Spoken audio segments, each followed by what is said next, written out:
Hey fellow creations, it's Elijah here.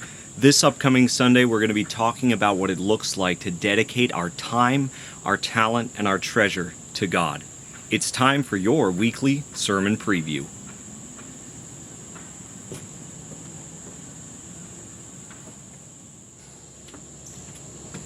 I want to read the Bible passage to you.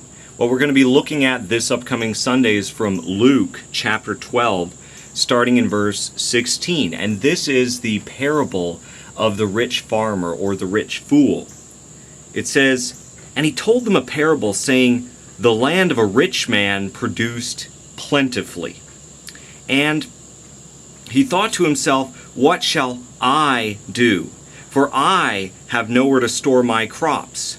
And he said, I will do this. I will tear down my barns and build larger ones, and there I will store all my grain and my goods. And I will say to my soul, Soul, you have ample goods laid up for many years. Eat, drink, and be merry. But God said to him, Fool, this night your soul is requested of you, and the things that you have prepared, whose will they be? So it is with the one who lays up treasure for himself and is not rich toward God." Let's take just a moment and unpack this Bible passage.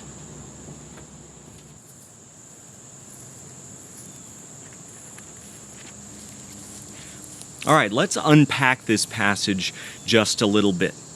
I'd like you to notice how many times that the rich fool uses the word I or me. He said, I will tear down my barns, and I will build bigger barns, and I will say to my soul. Everything that he says is me-focused, self-focused. And I think this really raises three misconceptions that we see that the rich fool has that sometimes we can have too. Number one is that he thought that everything he had came from his own abilities. He said, my land has prospered, my goods, my possessions, my barns. He thought that everything came from him. Second misconception that he had was that he thought everything was for his own benefit or his own pleasure and satisfaction. He stored up in barns so he could say he could eat, drink, and be merry. He could take life easy. He could relax. He thought it was all about him and for his benefit as opposed to the glory of God and for the benefit of others. And then the third misconception that he had is he thought that this was all going to last. Little did he know that night his soul was going to be demanded of him, and then everything that he had worked for was gone because he hadn't stored it up with God. He hadn't been rich toward God.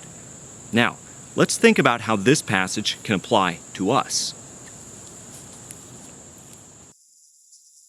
See, we can be guilty of these misconceptions too. When we start focusing on ourselves so much, we can be guilty of the misconception that all of the time, talent, and treasure and the opportunities that God has given to us are ours, that we have made those opportunities. We can also be guilty about thinking that they are for our benefit or for our pleasure. And we can also be guilty of thinking that they'll never be taken away from us.